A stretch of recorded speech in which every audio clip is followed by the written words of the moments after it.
Hey, it's Robert Clickybeard, the host of the Commercial Landscaper podcast. These podcasts challenge you to grow as a leader, to stretch yourself beyond your comfort zone, and to 10x your company. I really encourage you to enjoy the show, share it with teammates, fellow business owners, and subscribe. That helps us grow our community. This podcast is sponsored by BUM Data, helping commercial landscapers turn labor data into smarter decisions with intuitive, actionable analytics. Check them out if you're ready to control your labor costs and boost your margins. When you mention Wilson T60, you'll get 1 month free subscription to check out this amazing software.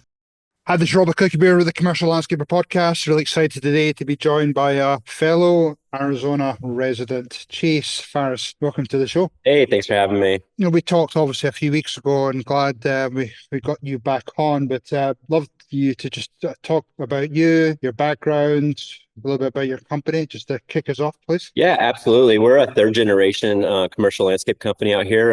My grandpa owned a large commercial and master plan community company that did primarily just commercial installs and new builds of some of the communities that they installed. They're still rated top 10 master plan communities in Arizona. And so just riding around job sites as a kid in the passenger seat and seeing the communities come and blossom. And it's just always been right there in my family. So when I got the opportunity to start in the industry on a more professional level, because my grandpa sold the company out 20 years prior to me starting in the industry on a professional level. And I was able to be a crew member and crew leader of almost every division inside the company and really learn the ins and outs of each one, and just wanted to be the best bucket runner to the truck, and then the best hedger and the best person to operate a blower and the mower and the weed eater, and just see how I can improve my quality and my efficiency at it. I just correlated that so much to sporting events and going to practice every day and to try and perform and be in my tip top shape to perform out in the field, and lace my boots up a little tighter so I can move a little faster and stuff. And I really found a lot of joy in that. And the inevitability throughout the landscape industry is just me trying to figure out how to learn and be a little bit better each day than I was yesterday at managing the project, at installing the landscape, at maintaining the community. I was able to get a field supervisor position in another company and really learn more about the office side of things and how the professionalism and some more of the back end side of things. So I got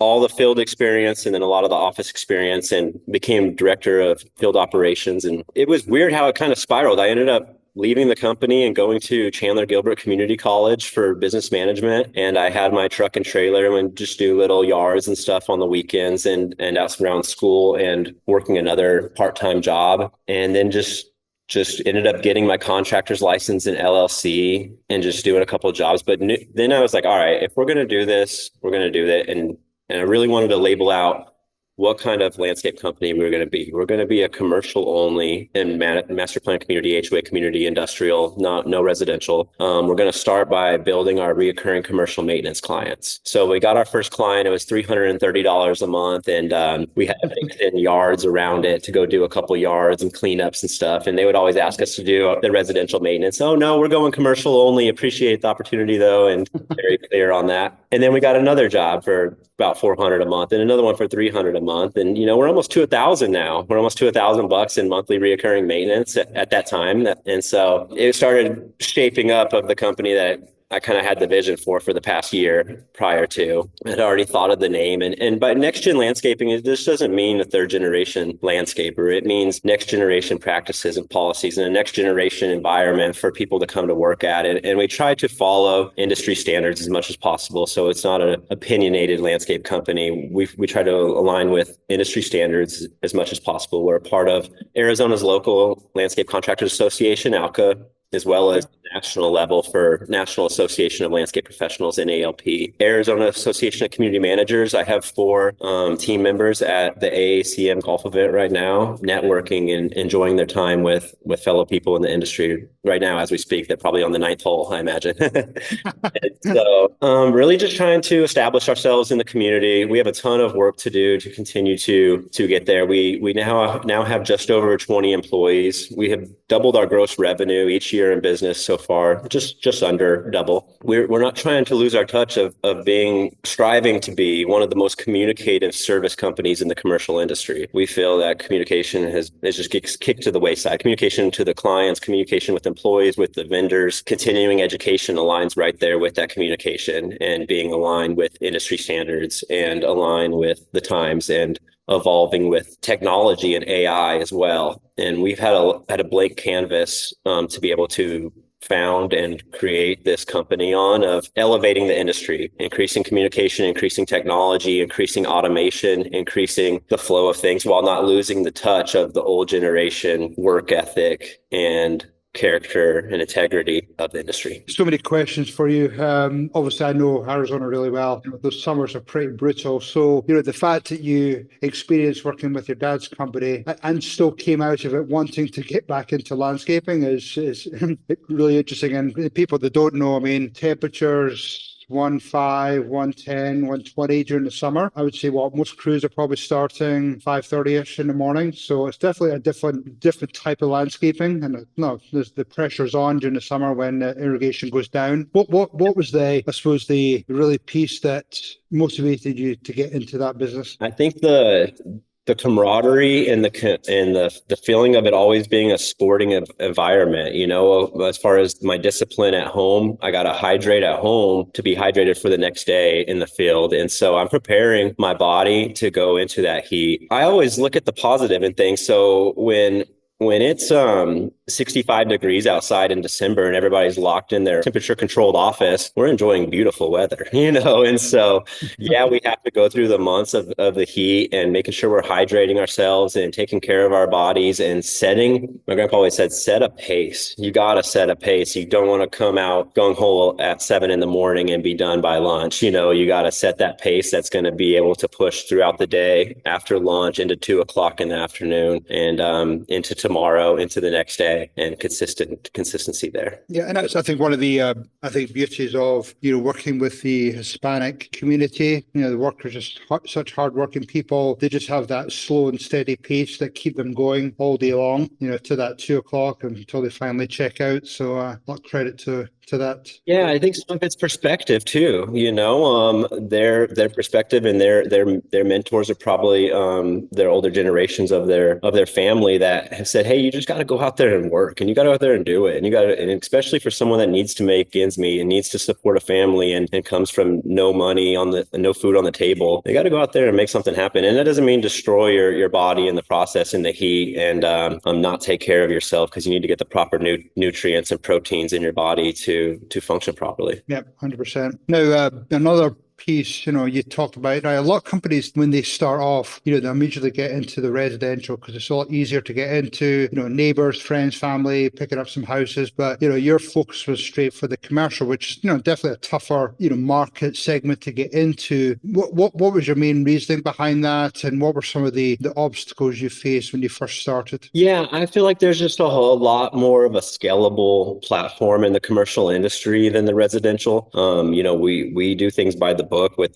the contractor's license and with the insurance requirements we need and the bondings. And in the residential field, you're battling people that are constantly every day going against the ROC's regulations in contracting. And when I was getting my start, hey, that's outside of the handyman clause in the contractor's license book. And I definitely feel like doing things by the book has allowed us to be successful in the commercial industry. Residential people want to contact you at the end of the day when they get home from work or on holidays or on the weekends when they're at their residence surveying their landscaping. And so commercial allows you to get into more of a 9 to 5, for lack of better words, with the property managers and the community managers. Yes, you have to go to evening board meetings at times and stuff with the HOA aspect of things. There's more people involved, but you're allowed to create a 9 to 5 company more. You're allowed to go with industry standards more of sustainable landscape management, some certain practices where in the residential field, hey, I want this bush by my front door cut this certain way. And sometimes that involves shearing the flowers off in the wrong times of years and things like that. It's harder to train our teams to do individual practices in landscaping instead of a sustainable landscape management practice or an industry standard practice. So it helps with scalability, with training. There is a niche for people in the residential sector that choose to niche in that. However, growing up, hearing the words from my grandpa of running the commercial landscaping and everything being commercial landscaping focused, and just the opportunity to drive up to these dirt lots and build them into beautiful landscaping communities where everybody from the community gets to enjoy. We work with a lot of nonprofits. We service Home Depot's main warehouse in the valley, and we've gotten to work with Soldiers Best Friends, which they train and provide service animals for soldiers with PTSD, and just anything we can do to help be a part of the community. And commercial industry gives us a more of an advantage to do that. Let's take a minute to thank our sponsors. Urcher is a life brand born from grit, founded by Zach Strausser. The mission is clear: to raise $1 million for the trades by supporting vocational training across North America. Urcher makes tough, smart gear built for landscaping and snow professionals who work hard outside every day in all conditions. Their apparel puts safety first, helps crews look sharp, and honors the pride in their craft. Every purchase has purpose, fueling training programs and building a resilient workforce. Urcher isn't just workwear, it's a culture of respect, resilience, and results. When you contact Urcher, mention Wilson 360, and Zach and his team will take well care of you. One of the reasons why I thought it'd be good for you to come on the show was, you're young, you're hungry, you've already built a great business so far. A couple of things you said. One is, obviously you want to make sure that you're, by the book in terms of, best practices, the licensing piece and stuff like that. But you also, whether you sit in camera or off, it's almost like a blank slate in terms of you've got new ideas, your access to, AI, technology, exploring different ideas, different options out there, which, allows companies to, too quickly scale. They're open to all these different ideas rather than completely by the book. Do you want to just talk to that for a minute? I think that you can also overcomplicate things and get too many platforms and get too many rabbits running around you're trying to catch, and really getting back to the foundations of many things. So starting with the fundamentals of landscaping and maintenance and communication, right? And then adding the service, the extra stuff in that helps us with that, with the AI and automation and communication and the softwares. But, if we follow Wilson 360 and we follow other groups from different industries, whether it be plumbing and HVAC and stuff, we're following a lot of different mentors and leaders and ideas and stuff. So we really try to shrink down the mentors if we follow and simplify them and follow those. Now, if they're not working and they're not causing growth and we feel like there's something better out there, we're going to constantly interview that and review that and go with that. But if we're following Wilson 360 and my one or two mentors we have at the company and little events we go to around that, and not constantly, we're not trying to reinvent the wheel. So we're not trying to reinvent the wheel. There's a lot of successful commercial landscaping companies. And if we go chasing too many ideas and having too many softwares and no vision or direction for the company, it won't go. So keeping it simple, focusing on the fundamentals. Now, obviously with you growing your company so quickly, a key part of that is, bringing in accountability, a little bit of discipline, some of that leadership part. Do you want to just talk through how that's influencing how you pull together a team, align your team? Because that's obviously a big part of it, is the people side of the business. Sometimes the best availability is availability, and the people that show up and have consistency and discipline and patience. Because it's not going to happen overnight, but consistency, and discipline and patience. And so we've interviewed a lot of candidates over the past couple of months to really try to continue to build this A+ team of individuals. What we're noticing is a lot of candidates coming in with amazing certifications and years of experience. However, they weren't able to focus on the fundamentals, I believe, of their position to be able to make it successful, and maybe chase too many avenues and not have consistency. And whether it be a project manager that has a job 45 minutes away and forgets the wheelbarrows at the yard every day. He may be a very intelligent person, but has no consistency there. Sometimes the individuals are found in those with the most character and integrity inside of them, and we can be able to train those extra things. Now, it becomes tough when everything you're training everybody is from only your knowledge and experience. And when you can bring in other people that have been successful inside the industry and want to make a change to a company that's focused on process processes and procedures and company culture, and where crew members love to come to work and crew leaders have a great environment to work at, and everybody's got a path to success and everybody has somebody caring about their future, I think is important, because preventing the least amount of turnover and a culture of a company where people want to go to work every day. And that goes back to branding of the NexGen landscaping. It's not Chase Farris landscaping, it's NexGen landscaping, and we're a brand, and every opportunity that we do good at a job by having good team members that show up and can have consistency and not have to go warranty work and go make mistakes that cost the company money. Well, that's more bonuses and more raises and more opportunities to add new equipment and new people to the team. Yeah, the more consistent and better people we can add, the better opportunities each person's going to have. No, it's so true. It's not rocket science. I mean, if you, if you're doing a good job, you keep a good brand, get a good reputation, bring people in, you train them the right way, then, that's half the battle right there. I think we had some of the best years at ILM, my old company, through consistent managers in place, and they were getting into a flywheel of selling new work, selling enhancements. And when that flywheel started to really turn, I mean, it was exciting. It was exciting for ownership. It was exciting for all the different employees, because with that growth came opportunities for our team members. And when you don't have that consistency, when you have that high turnover, that's when things start going sideways, you start losing jobs, you start losing employees, and it's just that can sometimes quickly take the train off the tracks. Mm-hmm. So no, absolutely. Glad you're focused on that. Thank you. Yeah, no, the first couple of years was focused on how much gross revenue can we get to, and then wait a second, it doesn't matter. Like say we got to $2 million and we didn't make any profit. So we really tried figuring on our net profit too as well. But as we increase that gross profit and net profit as well, it's going to allow us to create more of a training team to give people better opportunities for training and create opportunities for us to go do more client retention work, as well as you mentioned this morning in your webinar about getting the 16th hole and having that opportunity for all your clients to come down and meet. And it had my brain going, what if I did a new welcome party at our new yard we're moving to on June 1st, where I invite all the clients to come down for a barbecue and gather with us on a small scale until we can increase our revenue to get to a 16th hole, Right. No, I love that, because what it does is it gets you an opportunity to rub shoulders and chat to many of your clients in one place, rather than you trying to drive and see your clients all around the valley, which can be obviously time consuming. What does the future look like? Well, I've been always very clear on building a scalable and sellable company.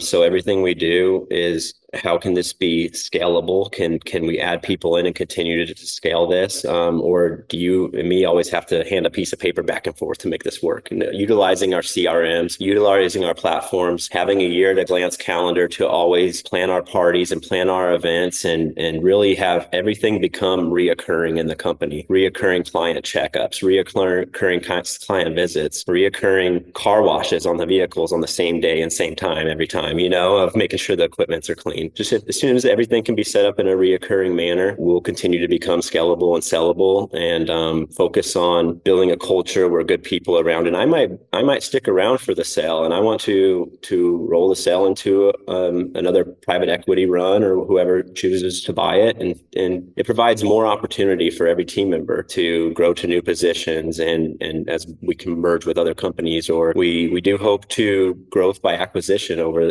the time too, find some other companies with similar size in us where we can join the teams and improve opportunities for each other. And so ultimately, my plan is to have an exit strategy at the company, but also I want to look back 50, 60, 70 years from now and still see a strong brand elevating the industry and making changes to beautiful places to work at and beautiful companies to manage the communities we manage landscaping at. I like that. I like your mindset, because I think sometimes owners will get almost stuck in being so involved in their company. It's almost like their baby, which is not a bad thing, but it makes them, I suppose, less inclined to think about their exit or their future. Mm-hmm. So if you always have that mindset around, hey, I want to scale this company for some type of exit, whatever that looks like, whether it be sell to employees, whether it be private equity, strategic, I think just having that mindset and really positioning it to maximize the value. One of the things we've started to introduce to our new coaching program is, have things like an exit readiness assessment. So see how close you are a year, 2 years, 3 years, 10 years out for that. Once you get closer to that, we start doing things like role playing around if you're in front of a buyer.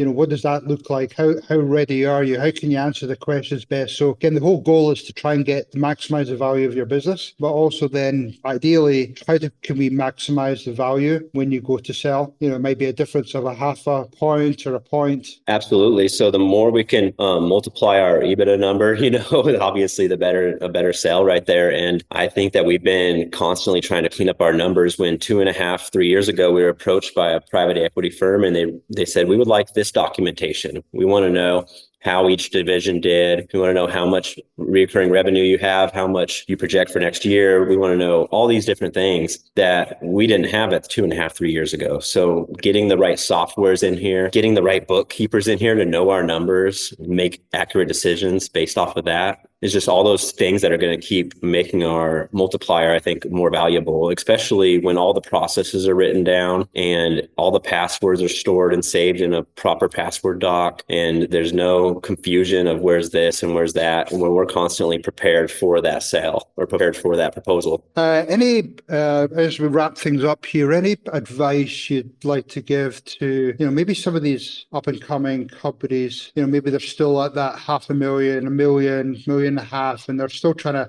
figure things out and just get over that $1 million hump or so. Because, when you look at, you brought up NLP earlier. I mean, I think something crazy like 85% of their members in terms of companies are all sitting at that 1.5 million range. So congrats for getting over that. But what would be, maybe the biggest piece of advice you give to some up and coming companies? Yeah, no, for sure. Over the past 3 years, we've gone from that 750 to 1.5 to just under 2.5 this past year. So we went right through that, and we're going through that right now to go from 2.5 to in between 4 and 5 million this year is our plan. And it's knowing our avenues, right? Knowing our IPCs and knowing we're going after commercial landscaping, and we're a full service commercial only landscaping company. So all the residential calls that come in, we're not distracted by those. We're not taking those calls. We know what we're going after and what our focus is. We know our numbers. We know where we need to be. When we get the opportunities to do T&M projects, we try to take advantage of those. Really building out each division and being patient, because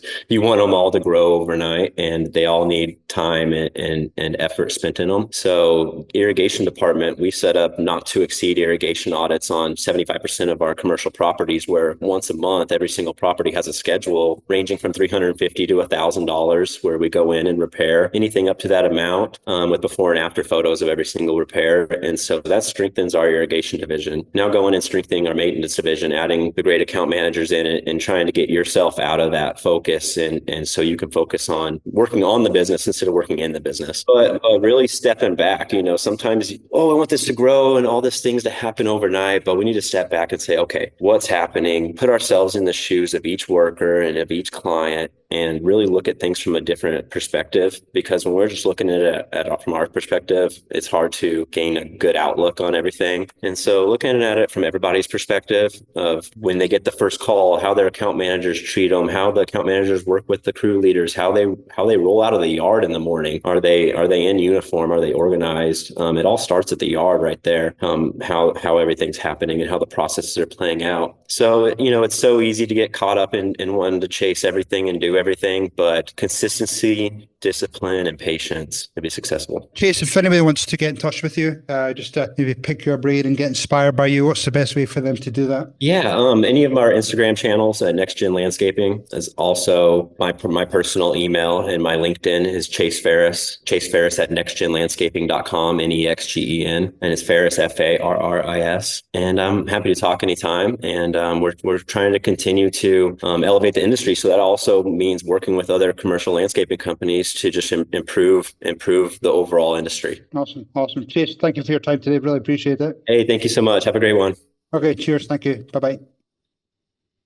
That's a wrap for today's episode of the Commercial Landscaper Podcast. I hope you're walking away with some great nuggets that you can immediately apply to your business, whether you're in leadership, operations, or you just want to show up every day with that Ironman mindset. Remember, growth doesn't happen by accident. It happens with intentional moves, bold conversations, and surround yourself with the right people. If you found value today, subscribe, leave a review, or share this episode with others. And again, don't forget to check out Wilson-360 redefine.com. We have digital courses from account management, operational excellence, leadership development, or some of the other coaching packages we offer. Anyway, huge shout out to our sponsors. Thank you very much. And I'll leave with this. Have a pure, dead, brilliant day.